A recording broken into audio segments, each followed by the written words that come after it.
April 15, 1990. Easter Sunday. A routine test run that lasted 4 seconds destroyed a career that took 22 years to build. Santa Pod Raceway, Bedfordshire, England. The facts are documented. The date is verified. The location is confirmed in multiple sources. What I'm about to tell you is the untold part, the details that never made headlines, the decisions made in the minutes before the run, the technology gap that wouldn't be addressed for another 15 years, and the series of seemingly insignificant choices that combined to create a catastrophe nobody saw coming. Darrell Gwynn was the fastest top fuel driver on Earth. He'd survived crashes at 280 miles per hour. He'd walked away from impacts that destroyed million-dollar race cars and left wreckage scattered across quarter-mile strips.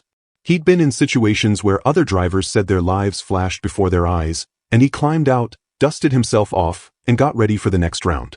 So why did this crash, at a slower speed on a test run at an exhibition event overseas, and everything?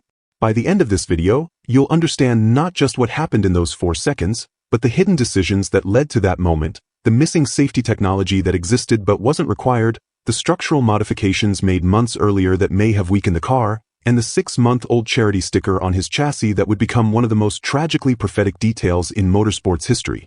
You'll see how a series of small choices, none of them obviously dangerous on their own, none of them raising red flags at the time, combined in the worst possible way to create a moment that changed not just one life, but the entire future of drag racing safety. But to understand why April 15, 1990 changed everything, to understand how a driver this talented, this experienced, this naturally gifted could have his career destroyed on what should have been a routine shakedown pass, we need to go back to Miami, Florida, 1968, when a 7-year-old boy got behind the wheel of something no child should ever drive. Darrell Gwynn wasn't supposed to be ordinary. From the moment he could walk, he was surrounded by the smell of nitromethane, the sound of supercharged engines, and the culture of professional drag racing. His father, Darrell Gwynn, built him a custom dragster when most kids were riding bicycles and playing in sandboxes. This wasn't a go-kart. This wasn't a junior dragster like you'd see at a bracket race today. This was a hand-built, scaled-down miniature rail that this kid was actually piloting down a drag strip before he was old enough for Little League. Think about that for a second. 7 years old. Most kids that age are learning to ride bikes with training wheels. Darrell was strapped into a dragster, launching off a starting line, and running the quarter-mile while his classmates were still figuring out how to tie their shoes. To understand why that matters, to understand why this wasn't just some reckless parent putting a kid in danger, you have to know who Darrell Gwynn was. In 1969, Jerry won the NHRA Super Eliminator World Championship. This wasn't a regional title. This wasn't a divisional win. This was the World Championship in one of the most competitive classes in drag racing. He went on to win 6 Southeast Division Wrench of the Year awards and 4 divisional titles. He knew how to build race cars. He knew how to tune them. He knew how to win with them. And more importantly, he knew how to keep drivers safe while doing it. Darrell's mother, Joan, wasn't just a racing wife sitting in the stands. She founded and ran the Drag Racing Association of Women for years. She was an organizer, an administrator, a force in the sport. This was a family operating at the highest levels of drag racing. This wasn't weekend warriors playing around at the local track. This was professional motorsports at the national level. Darrell grew up in the pits. He understood the culture, the language, the unspoken rules, the stakes. While other kids were watching cartoons, Darrell was watching clutch adjustments and fuel mixture changes. While other kids were playing video games, Darrell was learning how a chromoly chassis flexes under load and why tire pressure matters at 200 miles per hour. By the time he earned his professional competition license in 1979 at 18 years old, he'd already spent most of his life around professional racing. He didn't have to learn the culture. He was born into it. And the results came quickly. Not gradually. Not over years of struggling and learning. Quickly. Darrell moved into Top Alcohol Dragster in 1980 and immediately took Southeast Division II Rookie of the Year. Within 3 years, he'd won the whole thing. 1983 NHRA Top Alcohol Dragster World Champion. When Darrell won that championship, he and his father became the first father-son pair to both hold NHRA World Championships. Jerry's 1969 Super Eliminator title. Darrell's 1983 alcohol title. 2 generations. 2 world championships. It had never been done before. Carcraft magazine put Darrell on their all-star drag racing team in 1982, 1983, and 1984. 3 years in a row. The national publications were paying attention. The sponsors were paying attention. The other drivers were paying attention. Everyone could see what was coming next. By 1985, Darrell was ready for Top Fuel. Moving from alcohol to Top Fuel is a significant step. It's not just a different class. It's a different universe. You're going from cars making around 3,000 horsepower to cars putting out north of 5,000. The elapsed times drop by half a second or more. The speeds climb by 50 or 60 miles per hour. The violence of the acceleration increases exponentially. The margin for error gets considerably thinner. A lot of drivers who looked like stars in alcohol never figured out Top Fuel. They couldn't handle the speed. They couldn't handle the power. They couldn't process information fast enough when things started happening in fractions of a second instead of whole seconds. Darrell figured it out immediately. Not eventually. Not after a learning curve. Immediately. His rookie year in 1985, he finished 6th in points and made 2 final rounds, including the U.S. Nationals. For a rookie in Top Fuel, that's not just good. That's exceptional. Most rookies are just trying to qualify consistently and not hurt the car. Darrell was making finals at the biggest races on the calendar. But 1986 is when things really came together. That year, Darrell won 4 races and finished 2nd in points. The only driver who beat him for the championship was Don Garlits. Big Daddy. The legend. The man who'd been winning drag races since before Darrell was born. The 1986 season became a season-long battle between the established legend and the young driver who looked like his successor. Garlits was in his 50s. Darrell was 24. The old guard versus the new generation. The veteran with decades of experience versus the kid with natural talent and modern equipment. At the U.S. Nationals final that year, Garlits ran a 5.44 and Darrell ran a 5.39, the quickest side-by-side race in Top Fuel history at that point. Darrell won the race. Garlits won the championship by a narrow margin in the points. But everyone watching knew the trajectory. The torch was being passed. Not next year or in 5 years. Right now. The trajectory was clear, and it was pointing straight up. On September 25, 1986, the Texas Motorplex opened. First all-concrete drag strip ever built. Every other major drag strip in America at that time was asphalt. Concrete was untested. Nobody knew how the tires would react. Nobody knew if the surface would hold up under the stress of 5,000 horsepower launches. The track owners needed someone to make the first pass. Someone they could trust. Someone with enough talent to handle whatever happened. The first driver to make a pass down that track was Darrell Gwynn. And he didn't just make a pass. He set national records. 5.261 elapsed time. 278.55 miles per hour. On the first run. On a brand new surface that nobody had ever tested. On a track where nobody knew what to expect. He went out there and immediately reset the benchmarks for what was possible. But here's what separates good drivers from great ones. Here's what made Darrell different from every other talented driver running Top Fuel in the 1980s. His tuner, Ken Vaney, tells the story, and it's the story that everyone who knew Darrell brings up when they talk about his abilities. They're mid-run during a qualifying session. They're chasing a record. Every hundredth of a second matters. And suddenly, Darrell shuts off early. Just lifts off the throttle and coasts through the lights. The engine's still screaming, but he's not accelerating anymore. He's just rolling through the finish. Vaney is furious. They needed that run. They were chasing a number. And Darrell just gave up mid-pass for no apparent reason. He storms over and asks him why. What happened? Did something break? Did you see something wrong? Darrell's answer is simple. Matter of fact. It was going to smoke the tires. Vaney doesn't believe him. There was no indication. No tire shake. No sign that traction was breaking loose. So he goes back and checks the data. He pulls the numbers. He looks at the drive shaft speed, the engine RPM, the rate of acceleration. And there it is. The drive shaft speed was just beginning to spike when Darrell shut off. The tires were about to break loose in the next half second. Maybe the next quarter second. Darrell felt it coming. Through his gloves. Through the seat. Through the steering wheel. At 250 miles per hour with a supercharged engine screaming 6 inches from his head. He felt something in the car that the data acquisition system was just starting to register. Vaney never questioned him about shutting off early again. Because he realized he wasn't just working with a driver who could go fast.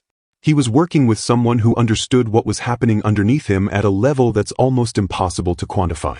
Darrell had a feel for the car that bordered on supernatural. He could sense things that other drivers couldn't. He could process information faster. He could predict what the car was going to do before it did it. That's not something you can teach. That's not something you develop through practice. You either have it or you don't. Darrell had it. The late 1980s were a sustained assault on the record books. Not occasional wins. Not good seasons here and there. A sustained, relentless assault where Darrell was rewriting what was considered possible in top fuel drag racing. In 1987, Darrell won 4 more races, finished third in points, and set a national record at 5.084 seconds. In 1988, he tied Don Garlett's single-season record with 6 wins and finished second in points again. The championship kept slipping away by narrow margins, but the records kept falling. The wins kept piling up. The performance kept getting better. Then came 1989. And 1989 was the year that cemented Darrell Gwynn's legacy as one of the greatest top fuel drivers who ever lived. At the U.S. Nationals in Indianapolis, and if you don't follow drag racing, understand that the U.S. Nationals is the biggest race on the NHRA calendar, the one everyone wants to win, the one that matters more than any other event. Darrell qualified number 1. Won the race. Set the track record. And on September 2, 1989, he ran a 4.981 to become the 7th driver in history to break the 5-second barrier. 4 accomplishments in one weekend. Qualified first. Won the race. Track record. First 4-second pass at that facility. That's not just a good weekend. That's a historic weekend. That's a weekend that gets remembered decades later. By late 1989, he'd broken the 5-second barrier 21 times. More than any other driver in the world. More than Garlett's. More than Joe Amato. More than anyone. He wasn't just competing at the highest level. He was the benchmark. Everyone else was reacting to what Darrell did. Everyone else was chasing his numbers.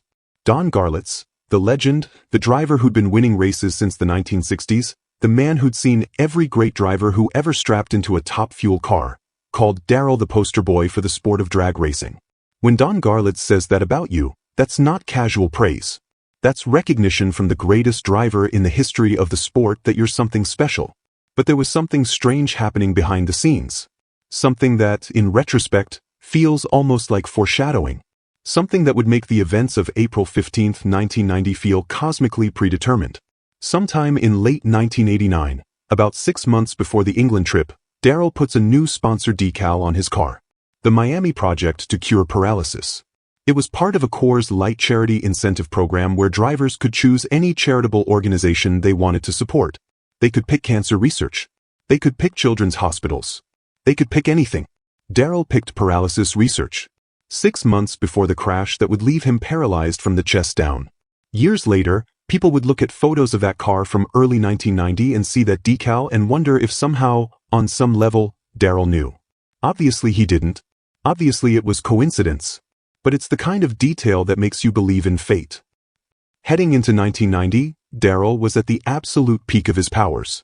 He won the NHRA Gator Nationals in March, defeating everyone in the field with the kind of dominant performance that had become his trademark.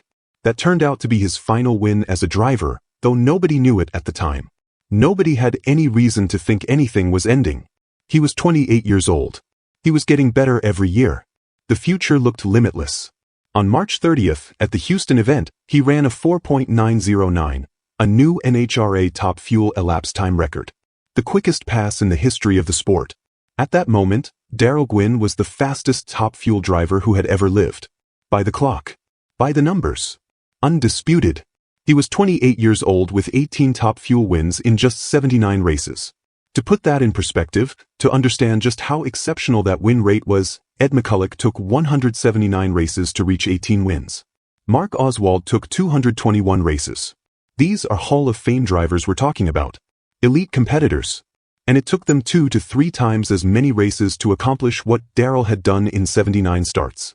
If he'd maintained that pace, if he'd raced for another 10 or 15 years, he would have retired as one of the winningest drivers in NHRA history. The championships that had narrowly eluded him in 1986 and 1988 would have come. Multiple championships. He had the talent. He had the equipment. He had the team. Everything was aligned. The team had been invited to race at the Easter Thunderball event at Santa Pod Raceway in England. An exhibition event. Not NHR sanctioned. Not points paying. Just an opportunity to show European fans what American top fuel looked like, to put on a show, to run some passes, and to represent the sport overseas. It should have been fun. It should have been a victory lap. Instead, it became the day that would expose a deadly gap in racing safety technology, a gap that wouldn't be closed for another 15 years. The chassis Darrell was running at Santa Pod was a 1988-built top fuel dragster. Not a new car. Not an untested design. The same car that had won the 1989 Gator Nationals. The same car he'd run dozens of passes in. A proven chassis with a track record of success. Mike Klober built the chassis. Klober was one of the most respected chassis builders in the sport. 300-inch wheelbase, the NHRA maximum. Chromoly steel frame rails, which was the standard material for the era. Magnesium body panels by Steve Davis. Total weight around 1,950 pounds. The engine was a Keith Black aluminum 426 Hemi derivative displacing 500 cubic inches, topped with a 1471 Roots-type supercharger running approximately 32 psi of boost. The fuel mixture was 92 to 96% nitromethane balanced with methanol. Estimated horsepower for a 1990 top fuel engine was around 5,000. For context, modern top fuel cars produce over 11,000 horsepower. The cars Darrell was running made less than half the power of what runs today, but they were still violent, dangerous machines that could kill you if something went wrong. According to Eric Arnesen's book At Full Throttle, and this is important, this is a detail that doesn't show up in most accounts of the crash. The team had made a modification to the car in the months before the England trip. They raised the motor angle a few inches. This is a standard tuning adjustment. You raise the engine to transfer more weight to the rear tires during launch, which improves traction and helps the car hook up on marginal track surfaces. Teams make this kind of change all the time. It's not radical. It's not dangerous. It's routine. But in this case, the change forced the oil pump assembly to contact the framework of the engine well. The oil pump was hitting the chassis. So the chromoly steel frame rails had to be cut and re-welded into new positions to create clearance. The implication in Arnesen's book, and he's careful not to make definitive claims here because the evidence isn't conclusive, is that either the re-welding process weakened the chromoly tubing or the car sustained stress fractures during transatlantic shipping. Or both. Chromoly is strong, but it's also sensitive to heat. If the welding isn't done correctly, if the heat treatment isn't right, you can create weak points in the structure. And shipping a race car overseas isn't gentle. The car gets loaded into a container, gets bounced around on a truck, gets loaded onto a ship, spends weeks crossing the Atlantic, gets unloaded, gets trucked to the track. There are a lot of opportunities for stress and vibration to create fractures. The record isn't definitive on exactly what failed or why. I'm working from limited sources on these details. But something was structurally compromised in that chassis. Something that had been fine for months was no longer fine. And nobody knew it. And there was something else missing. Something that could have prevented what happened. Something that existed in 1990 but wasn't being used. In 1981, a racer named Patrick Jacquemart died from a basilar skull fracture during a crash. A basilar skull fracture is the type of injury that occurs when a helmeted head continues forward during a violent impact while the torso stays in place, restrained by the safety harness. Your head, with the helmet, weighs about 15 pounds. In a crash where you go from 200 miles per hour to zero in a fraction of a second, that 15-pound head continues moving forward while the 5-point harness stops your body from the shoulders down. All of that force gets transferred to your cervical spine. Your neck has to absorb the entire load. When those forces exceed what vertebrae and ligaments can physically withstand, and at racing speeds, they almost always do, you get injuries ranging from basilar skull fractures to complete spinal cord damage. After Jacquemart's death, a biomechanical engineer named Dr. Robert Hubbard began developing a solution. He understood the physics. He understood that the problem wasn't the harness. The harness was doing its job by stopping the body. The problem was that nothing was restraining the head. So he designed a device that would tether the helmet to the shoulders, distributing the crash forces across the entire upper body instead of concentrating them in the neck. By 1985, he had a working prototype. By 1986, Jim Downing was wearing an early Hans device, head and neck support, in IMSA sports car races. By 1989, crash sled tests demonstrated an 80% reduction in head and neck forces when drivers wore the device. 80%. The data was clear. The technology worked. In 1990, the Hans device cost between $3,000 and $5,000.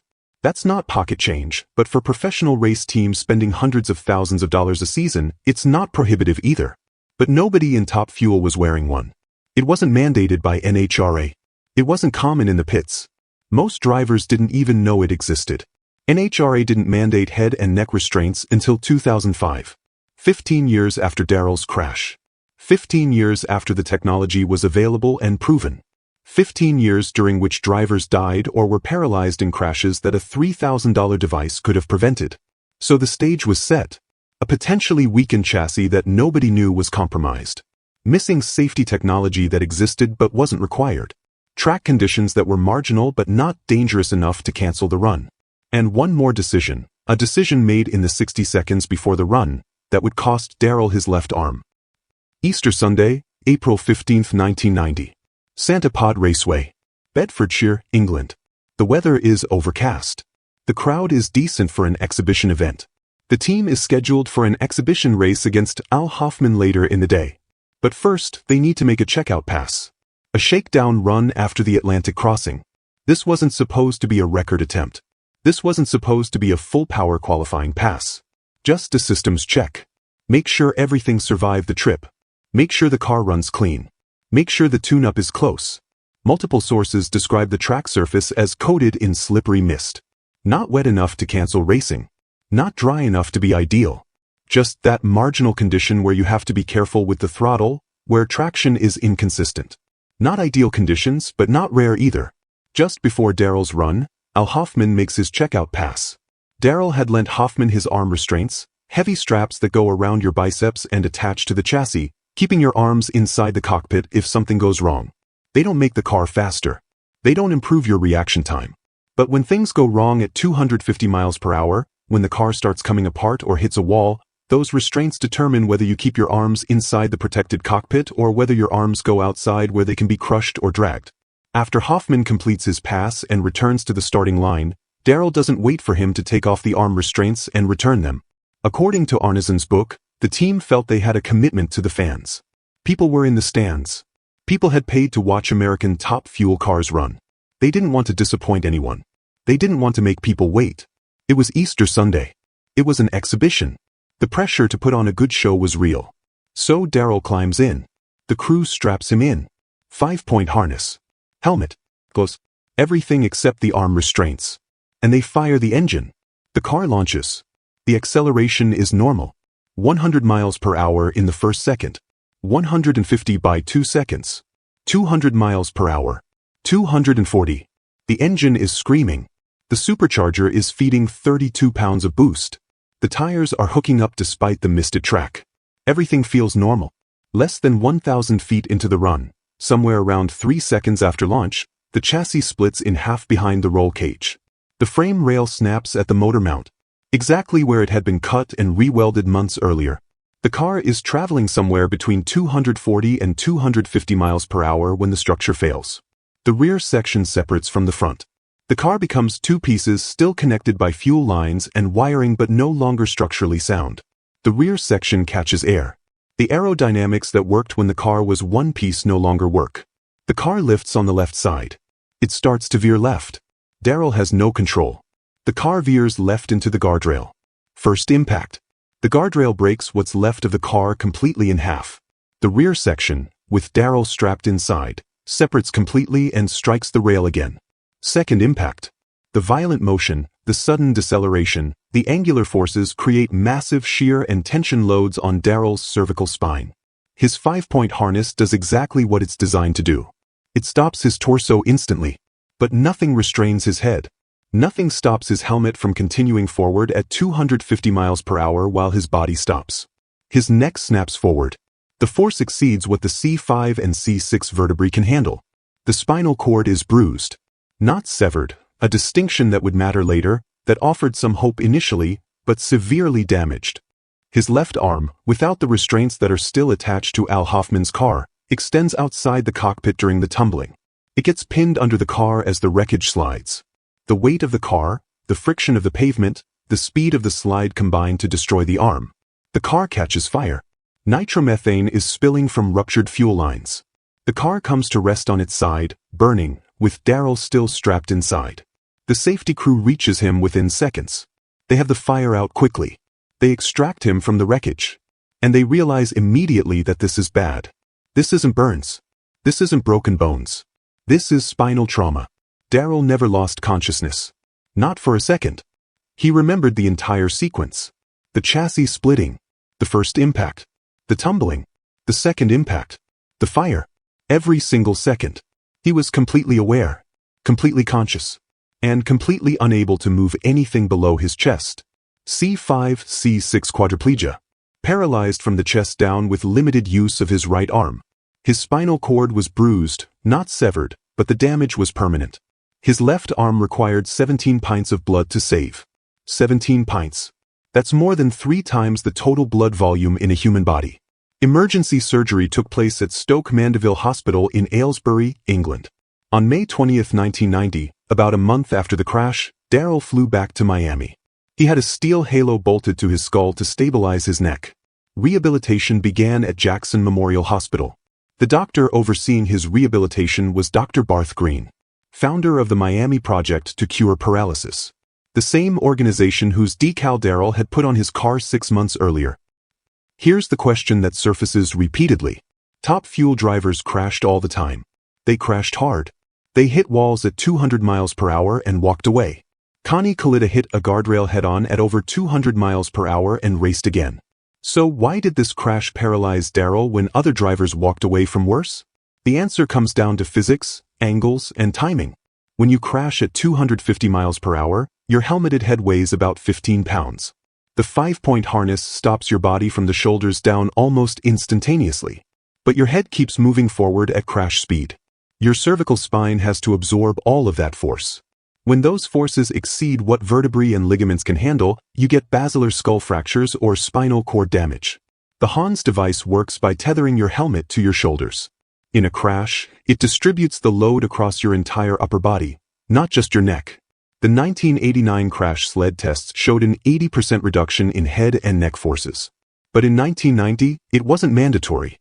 If the chassis hadn't been modified and re-welded, if the car hadn't been shipped across the Atlantic, if the track had been dry, if he'd waited to retrieve his arm restraints, if Hans device technology had been mandated, change any one of those factors and the outcome might be different. Darrell Gwynn might have walked away with burns and a destroyed car. He might have won a championship in 1990. Instead, everything aligned at the wrong moment. And a 28-year-old driver holding the 4.909 national record discovered in 4 seconds that he would never race again. But here's the part that doesn't get told. What happened after the crash? Because Darrell Gwynn's story didn't end on Easter Sunday 1990. In many ways, it was just beginning. Within months of the crash, Darrell was running Darrell Gwynn Racing as a team owner. Over the next 13 years, he fielded cars for Frank Hawley, Michael Brotherton, Mike Dunn, Andrew Cowan, and Corey McLenithan. The team won 15 more NHRA national events. 43 total wins combining his driving and ownership careers. He married Lisa Hurst, his fiancée at the time of the crash. She's now Dr. Lisa Gwynn. They have a daughter named Katie, conceived through a fertility initiative at the Miami Project. The same organization from the decal. The same doctor who treated him. Full circle. In 2001, NHRA placed Darrell 32nd on their list of the 50 greatest drivers in the sport's history. In 2002, he was inducted into the International Drag Racing Hall of Fame. Also in 2002, Darrell and Lisa founded the Darrell Gwynn Foundation. Over 250 wheelchairs donated, valued between $6,000 and $40,000 each. More than 80,000 students educated about spinal cord injury prevention. Over $1 million in grants awarded. The foundation partnered with Barrett Jackson to auction replica dragsters 8 times, raising over $1 million. In 2015, the foundation merged into the Buonaconti Fund to Cure Paralysis as the Darrell Gwynn Quality of Life chapter. In September 2001, on Darrell's 40th birthday, fabricator Muff McKinney built him a custom hand-controlled dragster. At the U.S. Nationals that year, Darrell made an exhibition pass down the strip for the first time since 1990. 11 years after the crash. From a wheelchair. Down the same drag strip where he'd set records. Down the same surface where he'd become a legend. In 2011, Darrell raced competitively again, facing Don Garlitz in die-cast battery-powered replica dragsters at the Gator Nationals. Darrell won the final matchup. They raised over $200,000 for charity. His description of that moment: "I didn't sign up for this club. I'm a racer at heart. I'm still a racer." In March 2023, Darrell Gwynn was inducted into the Motorsports Hall of Fame of America. Don Garlits, his rival from 1986, the legend who'd called him the poster boy for drag racing, presented him. 33 years after Easter Sunday in England. Darrell's response: "I look at this as the greatest professional accomplishment of my life. We won a championship and won a lot of races, but to get recognized by the largest motorsports-related Hall of Fame is remarkable for me. When your peers vote you in, that means the most to me." From a 2023 interview: "I'm 61 years old and feel like I have a lot of energy and a lot more to give. I'll keep going until I can't anymore. I can't sit around, and I've never been able to just sit around from the time I was a child. I joke that I can't sit still, and I'm 61 and in a wheelchair." So that's the untold story of why Darrell Gwynn was paralyzed at Santa Pod Raceway on Easter Sunday 1990. A chassis that failed at the wrong moment. Technology that could have prevented the injury but didn't exist in practical form. Arm restraints lent to another driver and not retrieved. A track coated in mist. A checkout pass that should have been routine. A driver who held the national elapsed time record. Who'd won 18 races in 79 starts. Who was 28 years old with every reason to expect another decade at the top of the sport. There's no villain here. There's no satisfying conclusion. The chassis failed because it failed. The Hans device didn't exist in mandatory form because the technology hadn't been universally adopted yet. The arm restraints were lent because racers help each other. And nobody anticipated a checkout pass becoming career-ending. Darrell's mother Joan said afterward, "We're not mad. We're not bitter. We're sad." And he's still Darrell. 35 years in a wheelchair. More wins as an owner than most drivers earn behind the wheel. Hundreds of wheelchairs provided. Tens of thousands of students educated. Millions of dollars raised. Motorsports Hall of Fame. Still a racer at heart. Still Darrell. If you found this story worth telling, hit that like button and subscribe for more drag racing history that goes deeper than the headlines. If you were around in 1990, if you remember watching Darrell race, if you were at Santa Pod or followed the coverage afterward, leave a comment. I want to hear what you remember. Thanks for watching. Take care.